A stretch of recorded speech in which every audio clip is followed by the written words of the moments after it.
मेरे साथ जो है नूर जहान, जैसा कि आप लोग जानते हैं कि मुसलसिल 5-6 दिन से ये खबर आई थी कि नूर जहान जो हैदराबाद बल्लागुड़ा उम्दा हिल्स में रहने वाली एक लड़की है, इनका जो है दुबई में फंसे हुए थे। वो अभी कुछ ही देर पहले दुबई से हैदराबाद लैंड हुए हैं और मेरे पास आए हैं। ये कई इनके ऊपर कई इल्ज़ामात, कई वाक़यात ऐसे लोगों में बात की जा रही है, तो इसकी क्लैरिटी देने के लिए नूरजहां मेरे पास आए हैं। सबसे पहले तो मैं अल्लाह का और उसके हबीब का शुक्र अदा करता हूं, इंडियन गवर्नमेंट का, doctor Subrahmanyam Jaishankar minister for external affair का, हमारे हैदराबाद पुलिस कमिश्नर जनाब अंजनी कुमार साहब का, deputy commissioner of police south zone ACP Falaknuma और चंद्रायन गुट्टे के इंस्पेक्टर ऑफ पुलिस और तमाम जो भी दामोदर एसआई है और एक एसआई है जो इस केस की तहकीकात करने की वजह से ये लड़की जो है इतना जल्दी 3 दिन के अंदर बचकर यहाँ पर आ सकी। वाकया ये है कि नूर जहान जो है एक्चुअली इनके हस्बैंड का एक्सीडेंट होने के डेथ होने के बाद में इनको 2 छोटे लड़के हैं इनको। तो ये जो है एक KM हॉस्पिटल फलकनुमा पे शमशेरगंज पे वहाँ पर दवाखाने में काम कर रहे थे। कई दिन से काम करने के बाद में जो है अचानक बीच में जो है फातिमा नामी एक लेडी जो है दवाखाने में इलाज के बहाने आती है और इनसे इलाज के बहाने आने के बाद में इनसे करीबी दोस्ती अख्तियार करती है और इनको एक जॉब ऑफर करती है कि आप दुबई में जाओ, वहाँ पर एक नर्स का जॉब करिए। उसके बाद में ये होता है कि ये करीब होते हैं, अपना पासपोर्ट देते हैं। क्या ये इंटर पढ़ी हुई है लड़की, BA आपके साइंस से इंटर पढ़े हुए हैं और नर्स का कोर्स करे हैं, लेकिन एग्ज़ाम नहीं दिए, इनके पास सर्टिफिकेट नहीं था। बाद में फातिमा इनसे ये कहती है कि क्योंकि तुम्हारे पास नर्स का सर्टिफिकेट नहीं है, मैं तुम्हारी जो है फर्जी चुप का मैं ऑनलाइन मैरिज करती हूँ। मेरे ही एक स्टाफ का आदमी है वहाँ पर दुबई में जिसका उमर अहमद नाम है उसका, उससे तुम्हारा फर्जी निकाह कराकर हम तुम्हें उसका फैमिली मेंबर बनाकर भेजते हैं।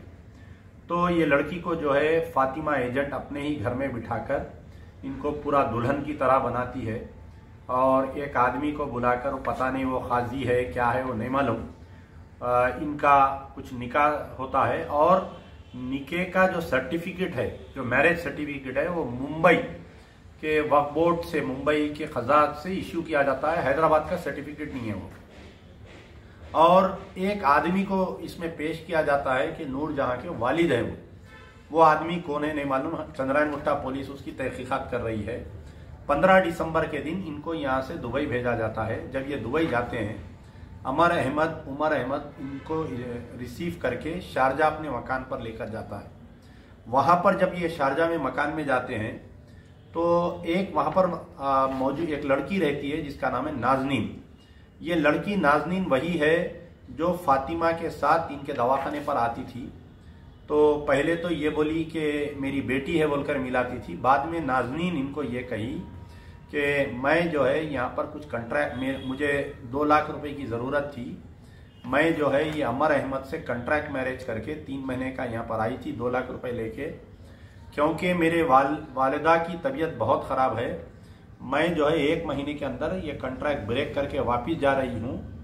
मेरे 1 लाख रुपए, मेरे 2 लाख रुपए में से मैं 1 लाख रुपए फातिमा को दे दूंगी और ये अमर और 1 लाख रुपए जो है फातिमा को दे देंगे। फातिमा जो है 2 लाख रुपए ले जाकर नूर जहां की मदर को ये पैसे दिए जाएंगे। ये प्लान हुआ। लेकिन क्योंकि ये लड़की पढ़ी लिखी है, इनको इंग्लिश पढ़ना आता था, तो उससे इंग्लिश में गुफ्तगू करके ये बोले कि अमर को कि मैं तुम्हारी वाइफ नहीं हूँ, मैं शादी करके नहीं आई, मैं जो है नर्स के जॉब पर आई हूँ यहाँ पर, या मैं कोई सेल गर्ल्स का काम कर लूँगी, मगर मैं ये नहीं करूँगी।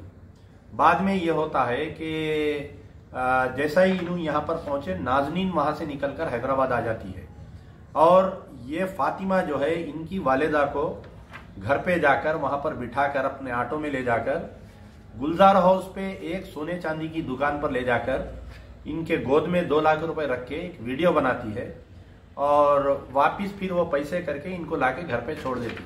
और इनकी वालदा से ये बोलने लगाते कि मुझे 2 लाख रुपए मिल गए। इनकी वालदा बहुत ज़ईफ़ है, बहुत ही ऐसे ज़ईफ़ है कि इनको कुछ ज़्यादा मालूमात नहीं है।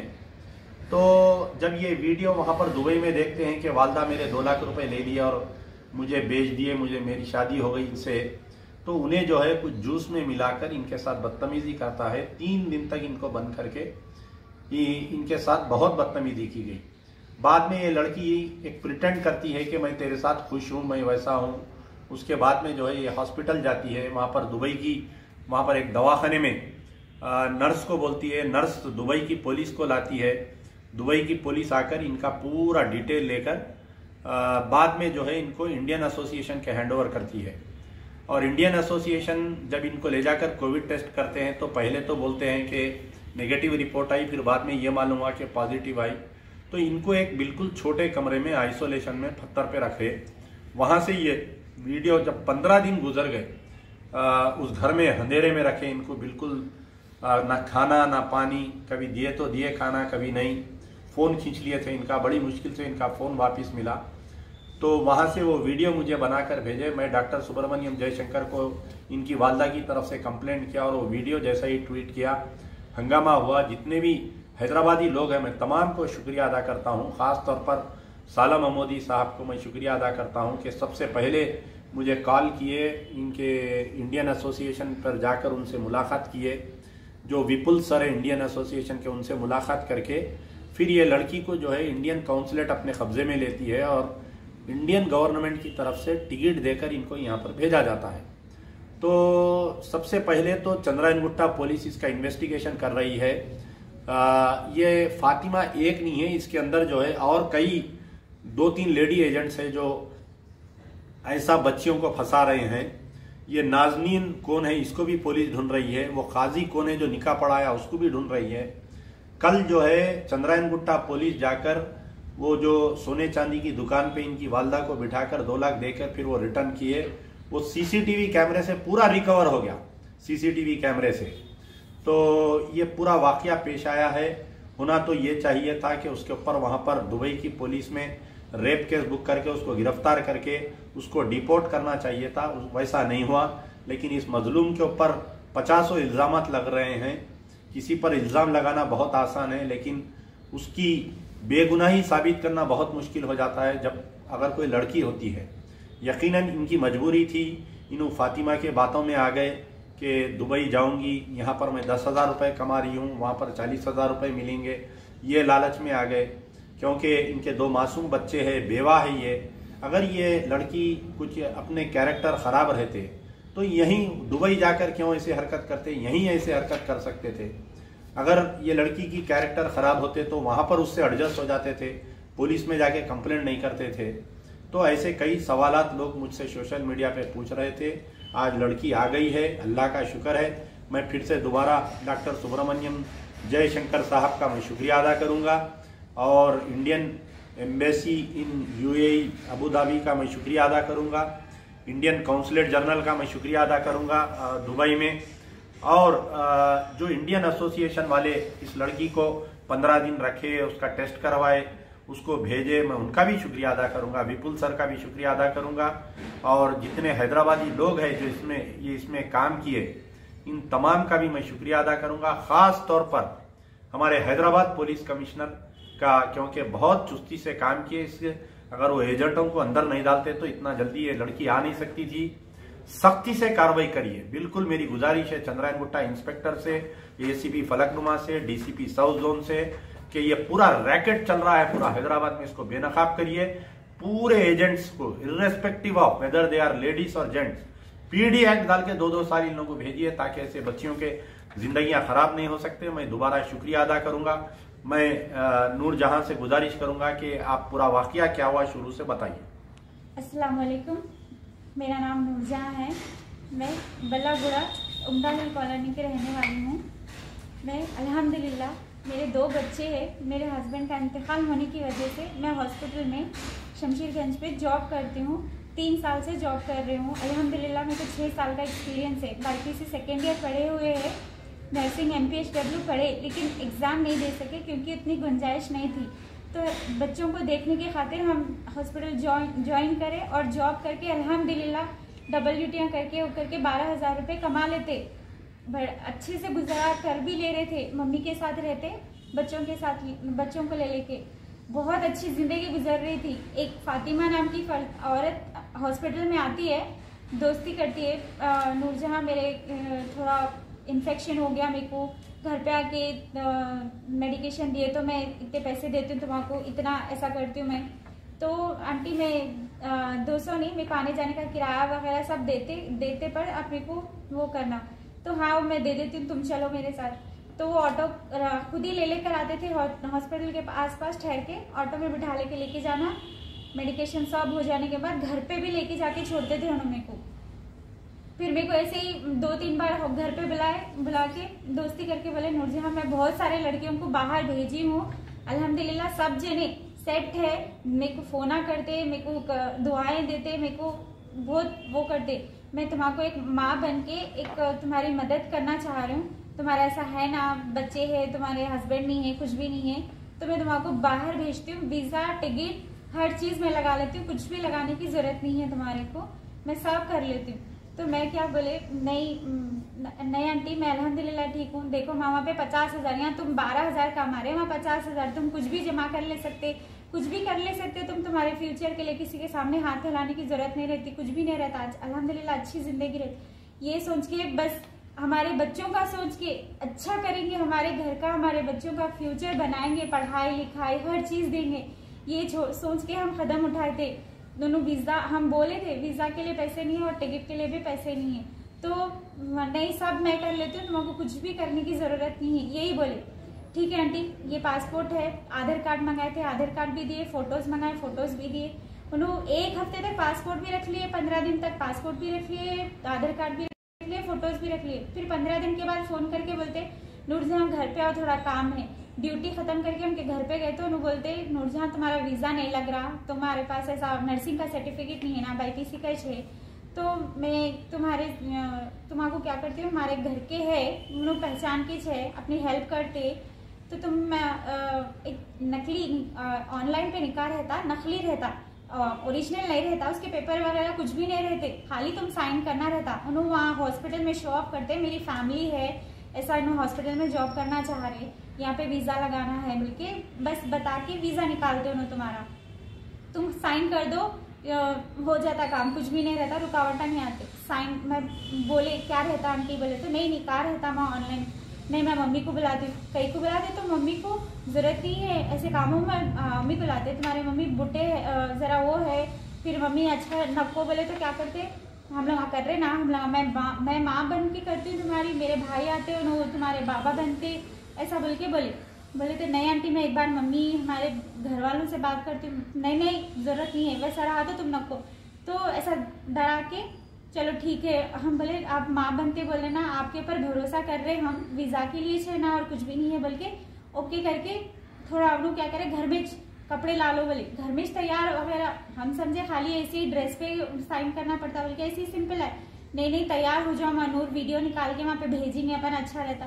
तैयार होके करके पूरा वीडियो निकालने लगा, उन्होंने ऐसा निकाह के इस पेपर साइन करने लगा, कोई खाजी करते उन्होंने 50,000 रुपीज लेते करते एक निकाह घर पे आके पढ़ाने के, वो खाजी को बुलाए 50,000 रुपये देना पड़ता उनको, मुश्किल से मिलते हैं, वो मिलते नहीं, ऐसा वैसा बोल के खाजी और उनके एक भाई थे, वो मेरे को बाबा बना के मेरे बाजू में बिठाए, वो साइन ले लिए, साइन ले लेने के बाद फिर मेरे को घर को छोड़ दी। 1 हफ्ता गुजरा, वीजा लग गया बोल के बोले, तो वीजा की कॉपी भेजो बोले, तो नहीं वीजा की कॉपी अभी नहीं, मैं एयरपोर्ट पे भेजती हूँ, एयरपोर्ट पे भेजती हूँ, ये कर रहे थे उन्होंने। क्वारंटाइन के टेस्ट कराना है, 8,000 रुपये लग रहे, क्वारंटाइन का टेस्ट कौन कराते जी, हम लोग इतना कर रहे हैं तुम्हारे लिए, तुम दुआ दियो माँ को बोल के कर रहे, ये बोले अल्हम्दुलिल्लाह। फिर क्या करे, क्वारंटाइन का टेस्ट उनके घर पे डॉक्टर को बुला के कराए, हल्लाक से और नाक से करे, फिर रिपोर्ट आ गई बोल के शाम में 10 बजे बोले वीजा आ गया, रिपोर्ट आ गई, कल टिकट आ जाता, फिर कल टिकट 10 बजे ऐसा आ गया, 4 बजे आ गया बोल के बोले, शाम में मेरे को वीजा भेजे, वो भी सेल गर्ल का। मैं बोले आंटी आप मेरे को नर्सिंग का वीजा बोल रहे, फिर सेल गर्ल का वीजा लगा, बोले तो नहीं माँ ये खाली 3 महीने का है, परमानेंट वीजा तुमको वहाँ जाने के बाद लगता है तुमको परमानेंट वीजा नर्सिंग का, वो कुछ कार्ड बना के देते या खामा का ऐसा पूरा रहता, फिर तुम अच्छा काम करे तो लगा तुमको मैं 40-50 हज़ार बोली ना, लगा 60 हज़ार तक भी देते तुमको तनख्वाह, ऐसा बोल के ये बोली। तो ठीक है आंटी चलो हो गया, तुम क्या कर, हम बोले हमारे मम्मी लोग छोड़ के आते, नहीं एयरपोर्ट पे मम्मी लोगों को नेलाना जरूरत नहीं है, हम लोग आते, हम लोग छोड़ के आते तुमको, तुम रात में 8 बजे आ जाओ। 6 बजे से कंटिन्यू फोन करने लगे, जल्दी आओ जल्दी आओ जल्दी आओ। 7 साढ़े 8 तक घर को गए, उनके घर को गए तो पूरा बैग वैग लेके करके उन्होंने मेरे को एयरपोर्ट को छोड़े। एयरपोर्ट को छोड़ने के बाद पूरे फोटोज, पूरे नंबर्स, उनके हर प्रूफ मेरे पास जो भी था सब डिलीट कर दिए उन्होंने करके, इवन मेरा फोन तक भी ले लिए थे उन्होंने, ले लिए। तो मैं चले गए वहां पे दुबई एयरपोर्ट को चले गए, शारजा एयरपोर्ट को गए। शारजा एयरपोर्ट को गए तो मेरे को वो आदमी की एक फोटो दिए थे पासपोर्ट साइज की, ये आदमी आके तुमको रिसीव करता, वो फोटो ले लेके हम वहाँ पे एयरपोर्ट पे गए। जाके ऐसा प्लेन में देख लिए थे 1-2 बार फोटो, तो उन्होंने सामने जाके ठहरे हुए थे, नूरजहां बोले, तो हाँ नूरजहां है बोल के बोले, तो उन्होंने मेरे को ले लेके घर को गए, सीधा घर को गए। तो हम इक्के बिक्के रह गए। उनको 2 बेटियां, एक का नाम नाजमीन, एक का नाम यास्मीन, 2 बच्चियां हैं उनको। तो नाजमीन का निकाह हुआ, ओमान में रहते हैं, उन्होंने अच्छे है, फातिमा के बेटियां हैं यास्मीन और नाजमीन। उन्होंने हमेशा ये बोलते कि नाजमीन फातिमा, मेरे यास्मीन और फातिमा दोनों मेरे बेटियां हैं बोल के बोलते फातिमा की। तो हम आ गए, अब सुदानी मेरे को लेके घर पे गए। घर पे लेके गए तो नाजमीन ऑलरेडी घर पे थे। उन्होंने तो मेरे को ये बोले थे कि नाजमीन ओमान में है, शादी हो गई, वहाँ पे हस्बैंड रहते हैं, उनसे बात नहीं करना, उन्हें तुम्हारे से मिलने नहीं आते, करने नहीं आते, एयरपोर्ट पे भी लेने नहीं आते। पूछिए हम एयरपोर्ट पे आते क्या नाजमीन मिलने में, तो नहीं आते उन्होंने। तो ठीक है, उन्होंने घर में थे नाजमीन, वो सुडानी के घर पे थे उन्होंने शारजा में। हम जाके हिक्के बिक्के पूछने लगे, नाजमीन तुम कहीं को, तुम तो ओमान में थे, तुम्हारे अम्मी तो बोल रहे थे नहीं नूरजहां मिलने नहीं आते उन्होंने, कुछ भी नहीं, मैं तुम्हारे लिए सामान भी लाती बोल के पूछी थी तुम्हारी अम्मी, तो नहीं भेजती मैं सामान, उनके मर्द ऐसा नहीं आने देते, अलाउड नहीं। हम घर में पहुंचे तो नाजमीन वहाँ पे ठहरे हुए थे। तो हम पूछे, पहला सवाल ये करे, नाजमीन तुम यहाँ क्या कर रहे, तुम्हारी अम्मी तो बोले थे एयरपोर्ट को नहीं आते, तुम मिलते नहीं, बात नहीं करते, हम आपको बोले थे फोन नंबर, उनको फोन नहीं करना, फोन नंबर नहीं लेना, वैसा ऐसा बोले। तो नूरजहां तुमको नहीं बोले, हमारी मम्मी बोले। तो हम बोले क्या, मेरे को तुम्हारी अम्मी कुछ भी नहीं बोले, तुम ओमान में है, तुम्हारी शादी हो गई, बस मेरे को यहाँ पे नर्सिंग के लिए भेजे। बोले तो वैसे भी मेरे को यहाँ पे नहीं, हॉस्टल में रखते, वो कुछ हॉस्पिटल के वहाँ पे साइड में रखते बोल के बोले थे, ये तो घर है। नहीं नूरजहां मम्मी तुमको, मैं बोली थी मम्मी को, मैं बोलना बोल के बोली थी, मम्मी नहीं बोले, शायद झूठ बोले मम्मी ऐसा। नूरजहां मैं यहाँ पे 3 महीने का निकाह करके आई थी, अम्मी की तबीयत खराब थी, मेरे को पैसों की ज़रूरत थी, तो मैं अब चले जा रही हूँ, मेरे को नहीं रहना है यहाँ पे। मेरे हस्बैंड को ओमान में है ना, उन्होंने पुलिस वाले अगर मालूम हुआ तो उन्हें काट देता, मेरे को मार देता, तो मैं 1 महीने में चले जा रही हूँ। तो इन्होंने बोले क्या बोलते, तुम जा रहे ना, तुम्हारे बदले मेरे को एक बच्ची भी होना, और तुम्हारे मैं 2 लाख रुपया दिया, उसमें से 1 लाख रुपया वापस दियो, मैं उसमें और 1 लाख रुपये करके दूसरी बच्ची को ले लेता हूँ, तुम जा रहे ना, जाओ, जब तक तुम्हारे बदले दूसरी बच्ची नहीं आती और एक पैसे दिए बोल के मेरे को नहीं कंफर्म होता, मैं तुम्हारा नहीं भेजता हूँ, ये बोला। उसके बाद में क्या करे, नाजमीन उनके मम्मी को मैसेज करे, मम्मी जल्दी क्या करो तुम पैसे नूरजहां के मम्मी को लेके जाके दियो। हम पूछे कौन से पैसे, माँ बोल तो नहीं ऐसा 2 लाख रुपए दियो बोल के बोले ऐसा तुम्हारे मम्मी को, और तुम मैं 2 लाख रुपए लेने के बाद मेरे को वहाँ पे आप भेजते बोल के बोले। तो मैं बोली मैं यहाँ पे नहीं रहे, तो मैं ये चक्करों में पढ़ने का नहीं, मेरे को हॉस्पिटल जॉब के लिए आई थी, मैं यहाँ निकाह करके नहीं है, मेरे को इसका इल्म ही नहीं है, मेरे को तुम लेके चलो यहाँ से। बोले तो नूरजहां मैं 1 हफ्ते में बुला लेती हूँ, मेरा हस्बैंड वहाँ पे ओमान में है ना, पुलिस वाला है ना, मैं 1 हफ्ते में बुला लेते, तो 1 हफ्ता संभाल ले माँ, मेरे को यहाँ से निकलने देने, बहुत मेरे को टॉर्चर कर रहा, मारा, ऐसे ये बोले ना मेरे को। तो मैं बोली नहीं होता नाजमीन, मैं नहीं रहती यहाँ पे, तुम लोग गलत करे ये, मैं यहाँ से भाग जाती हूँ, कुछ तो भी कर। नाजमीन नूरजहां ने कुछ भी नहीं करता तुमको, तुम हाँ बोले थे, मैंने कुछ भी नहीं करता, खाली तुम 1 हफ्ता रहो, मैं जाके बुला लेती हूँ तुमको, ये बोल रहे थे हम।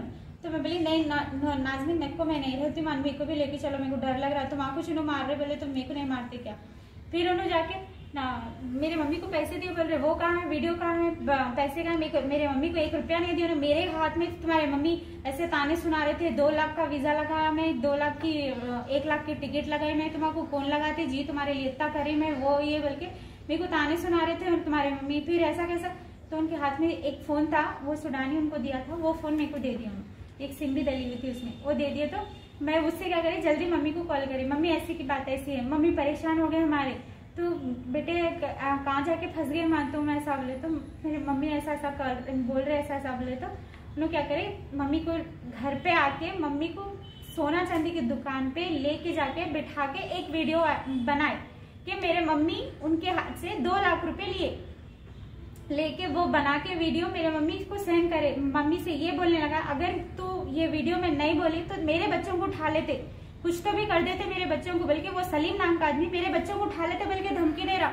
मेरे मासूम बच्चों को धमकी दे रहा। सर आपसे रिक्वेस्ट कर रही हूँ मैं चंद्रान गुट्टा PS से, इतना मारो सर उसको, मेरे बच्चों को, मेरे बच्चों का बाबा नहीं है, कोई नहीं है, उनको उठा लेता बोलता है सर उन्हें, आप मारो सर उसको, मर गए उतना मारो सर, मेरे को परवाह नहीं है। फिर मेरे को क्या, मम्मी मेरे को वीडियो में बोल रहे, बेटे मैं पैसे ले ली, तुम नाजमीन को छोड़ दो। मजबूर थे हम, कुछ भी नहीं करे। अब 1 हफ्ता उन्होंने बुला लेते, बोले तो खामिश बैठेंगे, बल्कि रुक गए हम। उन्होंने जल्दी जल्दी उसको लेके जाके एयरपोर्ट पे छोड़ के वापस आए, आके नूर ये जूस है, तुम थके हुए होंगे, ये जूस है पी लो, ठीक है, सो जाओ, रेस्ट करो, मैं थोड़ा बाहर जाके आता हूँ मिलके। और एक जूस बना के दिए, पता नहीं उसमें क्या था क्या नहीं, बस वो पी लिए। सोफे पे बाहर बैठे हुए थे हम, बेड पे भी नहीं गए थे, बाहर ही सो गए थे। जूस पीने के बाद ऐसा पूरा चक्कर, बॉडी पूरा सुन हो गया था, कुछ भी समझ में नहीं आ रहा था, किधर गिर रहे किधर उठ रहे, कुछ ही नहीं, हाथ ऐसा उठाया भी तो ऐसा गिर गया, ऐसा हो रहा था। फिर वो सुडानी वापस से आया 7 बजे से कंटिन्यू 3 दिन तक हम उनके उसमें थे, गिरफ्त में थे, उनके मुश्किल में, परेशानी में थे। फिर वहां से निकल के उनको ये रियलाइज कराए हम कि हम हैप्पी है, उनके साथ खुश है। एक बार उन्हें ऑफिस गए थे, दूसरे दिन तीसरे दिन जिस दिन हॉस्पिटल जाना था उस दिन 1 दिन पहले उनको ये प्रिटेंड करे कि हम उनके साथ खुश है, आगे रहना चाह रहे उनके साथ, उन्हें पसंद है। बल्कि उन्होंने एक बार ऑफिस से कॉल करे थे, नूर अच्छे है तुम, क्या कर रहे हो? बोलते मैं क्या करे, जल्दी जल्दी, हाँ मैं अच्छी हूँ, मम्मी से बात कर रही हूँ फोन पे, खा रही हूँ मैं खाना, जल्दी जल्दी सोफे पे आके ऐसा बैठ के करके खाना खा रही हूँ, मैं अच्छी हूँ, आपके साथ हैप्पी। तो उन्होंने मेरे को मैसेज करे थे कि आई लव यू। तो मैं उनको ये बताने के लिए जस्ट कि मैं उनके साथ खुश हूँ, तो मैं उनको रिप्लाई में कुछ भेजे कि उनके साथ मैं अच्छी हूँ, बस मेरे को वहां से निकलना है, कैसा भी नहीं रहना है, इसके बाद नहीं रहना है अभी। तो दूसरे दिन फिर मैं क्या करे, सुबह ये सब करने के बाद वो थोड़ा यकीन आ गया कि मैं उसके साथ अच्छी हूँ, बल्कि उन्हें पसंद कर रही हूँ। तो दूसरे दिन सुबह मॉर्निंग में बोली कि मेरे को उठने नहीं आ रहा, बिल्कुल भी उठने नहीं आ रहा, तबीयत बहुत खराब है, हॉस्पिटल चलो। उसने बोला कि नहीं मैं अभी नहीं, शाम में रात में आके 11 बजे तक लेके जाता हूँ। मैं बोली नहीं अभी लेके चलो आप, नहीं तो मैं रात तक नहीं होता, मैं मर जाती हूँ, कुछ तो भी हो जाता मेरे को। तो वो डर गया, डर के मेरे को हॉस्पिटल लेके गया। 3 दिन बाद, चौथे दिन हॉस्पिटल लेके गया। तो मैं वहां पर हॉस्पिटल में जब मेरे को अंदर अकेले दूसरे रूम में थे, तो मैं सिस्टर को पास में बुला के, सिस्टर मेरे साथ ये हुआ। तो वहां के सिस्टर ने, दुबई की सिस्टर ने अपने मैनेजर को बुलाया कि वहां पे मैनेजर को सब बोलो। मैंने वहां के मैनेजर को सब बताया, सब बोलो। तो उन्होंने क्या किया, वहां से पुलिस को कॉल किया, डोर लॉक करके पुलिस मेरा बयान लिए। मैंने उनको सब बोला कि ऐसे की बात ऐसी है सर, ये हुआ मेरे साथ। पुलिस वाले मेरे को हॉस्पिटल से पुलिस स्टेशन लेके गए, उसको भी बुलाए तो उन्हें मेरे खिलाफ, देखो सर ये वीडियो है मेरे पास, ये चीजें हैं। मेरे को ना तो निकाह का इल्म था सर, ना तो मेरे को कोई चीज का इल्म था सर। मैं अपनी जिंदगी अच्छी खासी 8000 में बहुत खुश थी सर, मेरे बच्चों के साथ, कम से कम मैं मेरे बच्चों के पास थी। बस मैं अपने बच्चों की पढ़ाई लिखाई कुछ अच्छा करूंगी, ये सोच के मैं आगे कदम बढ़ाई थी। लेकिन ये नहीं मालूम था मेरे को कि लोग मेरे साथ गेम खेल रहे, मेरे को गेम का हिस्सा बनाए नाजमीन को बुलाने के लिए, कहीं और नाजमीन को बेचे होंगे या फिर कहीं और दिए होंगे, वो मेरे को इल्म नहीं है। बस इसके बाद एम्बेसी में गए, एम्बेसी वाले मुझे वहां पर कहीं और रखे, वहां पे भी डर लग रहा था। तो मैं वहां पर डर के क्या करे, जल्दी निकल गए। वहां फिर से मैंने कॉल किया पुलिस वालों को कि सर यहाँ पे रूम है, बहुत सारे लड़कियां हैं। वाकई वहां पे सर बहुत सारे लड़कियां हैं जो भागने के लिए बैग में कपड़े रख के बैठी हुई हैं, कोई तो निकलने के लिए मजबूर है, जाना चाहती है, लोग को पैसे मांग रहे हैं, वहाँ के एजेंट के पैसे देना जाना। मुझे बोलते हैं कि ये फ़ोन नंबर है, तुम मेरे घर पे कॉल करो, मेरे को आके लेके जाओ, बोलो, ऐसा बोलते हैं। पर मैंने कुछ भी नहीं, बस मुझे क्या था, मुझे बचाना था, मेरे को वहाँ से निकलना था। फिर मैं वहाँ पर CID आई, मेरे को लेके गई। फिर एम्बेसी वाले सर, रूप सर, जब आए थे रूप सर, मेरे को फर्स्ट टाइम पुलिस स्टेशन में मिले थे। रूप सर, मैं मेरे बच्चों की कसम खा के कहती हूँ, मैंने केस के लिए ऐसा सोचा नहीं था, बस मेरे को यही था इल्म के मेरे को घर जाना है। रूप सर बोले, वहाँ पे सर थे एम्बेसी वाले सर, आए आके बोले कि देखो इन लोग ऐसे करते रहते, तो लिहाजा इन लोगों के ऊपर तुम केस करना चाह रही हो। तो मैं बोली नहीं सर, मेरे को केस वेस नहीं करना, मेरे को घर जाना। देखो तुम ऐसा केस चले गई तो लोग ऐसा फिर दोबारा लड़कियों के साथ ऐसा करते, तुम केस करो। ठीक है सर बोल के मैं केस करे। मैं डर गए, वो रूम में से निकल के भाग के मैं बोली अभी लोग क्या करते मेरे को कुछ नहीं मालूम। 3 दिन में भेजते, 15 दिन में भेजते, 3 साल में भेजते, मेरे को कुछ नहीं मालूम। तो मैं डर के ये बोली मैं कि मेरे को वही सुडानी करने भेजो, वो सुडानी को डरा के बोलो कि मेरे को घर भेज दे, बस यही था मेरा मकसद। तो वो सर बोले आके कि तुम केस करती हो फिर केस वापस लेते हो, क्या तुम्हारा नखरा चल रहा, वैसा ऐसा बोल के उन लोग डराए। फिर वहाँ पे जो एजेंट आया उन लोग बोल रहे कि ये तो हरामियां रहते, आते अपने शौक पूरे करते, वैसा ऐसा, इतना नंगी गालियां देते हैं वहाँ पे, इतनी गंदी बातें करते हैं। कहाँ करे ये लोग? आप शारजा में सर। हाँ, ये इंडियन ऑफिस में एजेंट वहाँ पे, और लेडीज अच्छा, वो लेडीज एजेंट हो। जी हाँ, इतने गंदे। मेरे से कैसा कांटेक्ट करे आप? सर मैं आपसे कांटेक्ट कब करी बोले तो मेरे को वहाँ पे 3 दिन के बाद क्वारंटाइन केस वापस लेने के बाद तुम्हारा टेस्ट करा के कोरोना का घर भेज देते बोले। तो केस वापस लेने के बाद पासपोर्ट लेके मेरे को क्वारंटाइन का टेस्ट करने के बाद सर 2 बजे तक नेक्स्ट डे मेरे साथ 3 बच्चियों का कराए, रिपोर्ट आ गई, उन लोग अपनी अपनी जगह सेट भी हो गए। मेरे को बोल रही नहीं कि मेरी रिपोर्ट आई, और मेरे को बता रही भी नहीं कि मेरा ऐसा मैं क्वारंटाइन पॉजिटिव हूँ या फिर कुछ भी।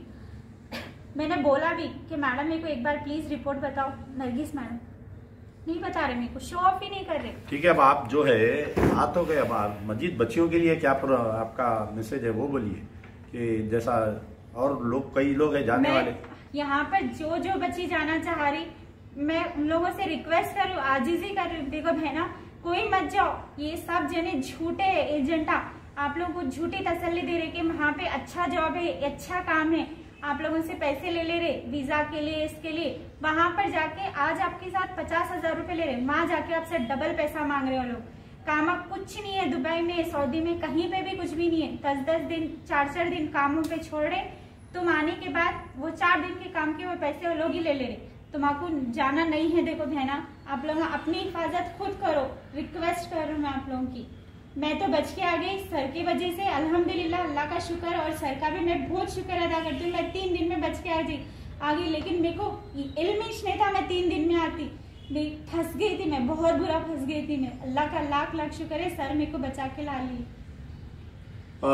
तो मैं गुजारिश करूंगा हमारे हैदराबाद पुलिस कमिश्नर से कि फातिमा, नाजमीन, यास्मीन, सलीम, ये जितने हैं ये पूरा रैकेट को तोड़िए, फिर कोई नूरजहां ना बने और ये एजेंटों का शिकार ना बने। तो उम्मीद करता हूं और अल्लाह से फिर से शुक्रिया अदा करता हूं तमाम हैदराबादी जितने भी लोग इस लड़की की फिक्र करके जो मेरे को फ़ोन कर रहे थे, और कुछ लोग जो है ये बच्ची पे इल्ज़ाम लगा रहे थे कि ये बच्ची ऐसा 2.5 लाख रुपए ली, शादी करी, इसको 1 रुपया भी नहीं मिला, ना इसकी माँ को मिला, ना 1 रुपया इसको यहाँ पर मिला। अभी मुझे दुबई से एक फ़ोन आया कि वहाँ पर इंडियन एसोसिएशन वाले पैसे जमा करके बच्ची को दिए, तो वो पैसे भी 1 रुपया भी। आपको कुछ इंडियन एसोसिएशन से पैसे मिले? 1 रुपया नहीं मिला सर मेरे को, मैं खाली वो भी अपने जो आंग के कपड़े, बिल्कुल जो आंग के कपड़ों से, उल्टा इसका बैग जो है वहां पर वो भी वहीं रह गया। आंग के कपड़ों से आई है बच्ची, बिल्कुल खाली एक बैग है, आप देखिए उसमें कुछ नहीं है, आंग के कपड़ों से सीधा एयरपोर्ट से इधर आई बच्ची। तो उम्मीद करता हूँ, ठीक है, शुक्रिया, खुदाफिज, या जिंदा सोबत बात।